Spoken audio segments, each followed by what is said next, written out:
What is up, everybody? Today we're going to go over Donny Cates' run on Thor, specifically his first volume, and just sort of review and go over the storylines and stuff like that, because after the whole like Hawk lore stuff, I kind of want to go back to like smaller runs and smaller arcs, and just kind of talk in depth about those, rather than talking about entire runs that take like 10 years and stuff like that. So instead, let's just go over this run. This run started in 2020, and as I said before, it's written by Donny Cates. It's written after the whole Jason Aaron stuff. So I'll probably make a video about his whole run and like the War of the Realms and stuff like that. But until then, let's just go over the more newer run, other than Al Ewing's run. But that's an entire other thing. So anyway, after the whole War of the Realms things, Thor is now the king of Asgard. This is like the third time he's been the king of Asgard. But don't worry, guys. This time, he's for sure the king. He's going to stay the king this time. I promise you. Anyway, he's the king now. And as the saying goes, heavy is the head who wears a crown. He isn't exactly enjoying being king. In fact, he's not enjoying so much that his hammer is actually getting heavier. Most likely because of the prior king, Odin's. All of his enchantments are kind of going away from the hammer that he placed on Thor's, hammer.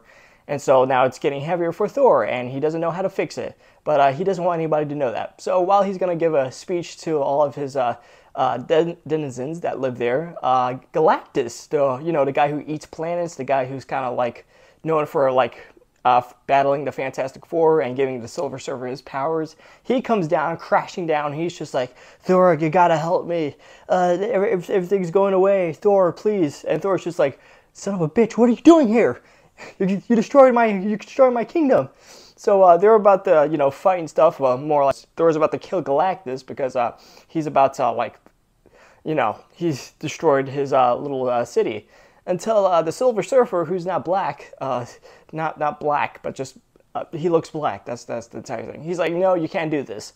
So the Silver Surfer gathers up all of the other heralds that Galactus created, and they start talking about why Galactus is here. Apparently, there's this thing called the Black Winter, which is the thing that destroyed Galactus's universe when he was still just a regular dude, not a giant planet-eating thingamajig, whatever he is. Now it's come to destroy our universe, or the universe that Thor is from. So Thor just accepts that it's happening and goes to help Galactus. And Galactus is like, yeah, you can't really help me in this state. So instead, he zaps him with the power cosmic, and now Thor has the power cosmic, which is really cool. Yeah. One of the coolest things about this is that now Thor has his right arm, or was it left arm? He has one of his arms back and he has his eye back, because those were taken away from him in the last run. And he looks really freaking sick. I love the new look.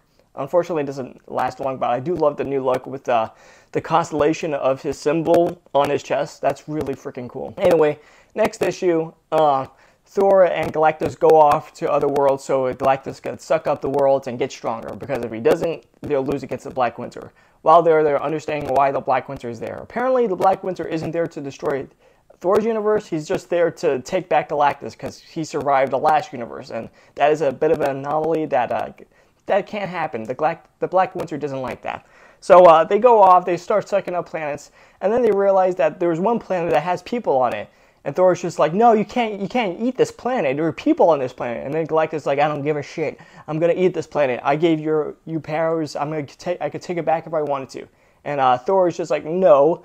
Stops Galactus and tells Sif, who is like the guardian of the Rainbow Bridge, because the last guy, I think he died.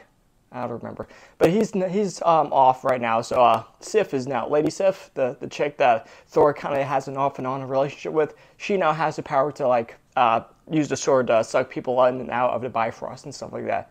That's pretty cool. So anyway, while they're going through planets, Sif uses the Bifrost to suck away the people from the planet before Galactus eats it and all that. While doing this, Beta Ray Bill, the dude who used to hold the hammer and now has a new hammer, Stormbreaker, the horse guy, the android horse guy, he goes and attacks Thor and Galactus, because he's like, yo, Galactus killed my world, why are you helping this guy? And then Thor's just like, you don't understand, I have to. And so they fight. Thor just bitch slaps Beta Ray Bill across the universe into the planet, which was pretty cool. And then he depowers himself, just like, dude, you can't keep doing this, you can't fight me, I'm way more powerful than you, even without the power cosmic. And so In a way of disrespect, Beta Ray Bill takes up Thor's hammer and tries to hit him with it, and that pisses Thor off. So he takes Beta Ray Bill's hammer and smashes it against Mjolnir, destroying Beta Ray Bill's hammer and his only way to transform back into his regular form. So that was pretty disrespectful. What an asshole, Thor. What an asshole. Asshole move. Not bad. Not good, Thor. Not good. Anyway, they start fighting again, but then Sif stops them from, destroying the entire planet. And Galactus comes in and is like, enough of this fighting, I'm going to suck out the planet from you. And Thor's just like, no you don't, you asshole, come back here. So together they eat up all the planets, Sif helps out, and then finally they get to the last planet, and now Thanos, Galactus, my gosh, I keep forgetting their names, I keep getting them mixed up because they're both big bads. Anyway, Galactus sucks up the last planet, and then the Black Winter comes, and the Black Winter is like, what are you doing here? Don't you realize that I'm only here for Galactus? You have to be gone. I am the ender of universes, and blah, blah, blah, blah, blah, generic evil monster thing goes on. So anyway, Thor uses Galactus' body to basically nuke the Black Winter. So basically, he sucks up all of the power that Galactus has, turning him into basically a mummified husk of his former self, and then uses his entire body to basically destroy the Black Winter, turning him into a giant bomb, for whatever that is. I guess you could call it a god bomb. God bomb. Anyway, he uses that, he kills the Black Winter, not before he takes a little piece of the Black Winter and sees into the future, and sees a really bad future in which Galactus has a black Infinity Stone and the Mjolnir with a bunch of the Infinity Stones in it. And it is really bad, and it's something we will not see, spoiler alert. But yeah, that was a pretty sick looking, flash forward of what could happen if Thanos comes and gets the Mjolnir and whatever that black Infinity Stone is. Overall, this is a really good start to this series. The art by Nick Klein is incredibly, really good to look at. It's a bit much in detail, I would say, because all the characters have really detailed faces and stuff.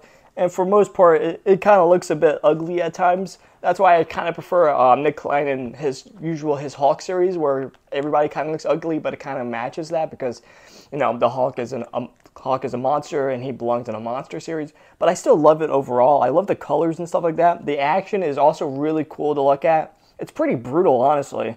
Way more brutal than Jason Aaron stuff, if we're going to be honest. But overall, I like it a lot. And I'll definitely recommend this first volume, definitely. In fact, I'll probably recommend the entire series, but we'll get to that until later. Thor, as a character, is way better in here than he was in the last few issues. He feels a bit more like himself, though I would say there is that lingering of self-doubt that he's had since the Jason Aaron days that I kind of don't like, because it just makes him feel like a bit of a pussy, if we're going to be honest. But overall, it's a good volume and a good start for people who want to get into Thor, but they don't want to get bogged down by all this stuff. So yeah, I give this one an 8.5 out of 10. Yeah, the next volume would be on its way soon. If you like this, like, comment, subscribe, follow for more. If you don't, I'll probably do another series and I'll cry myself to sleep. So see you later.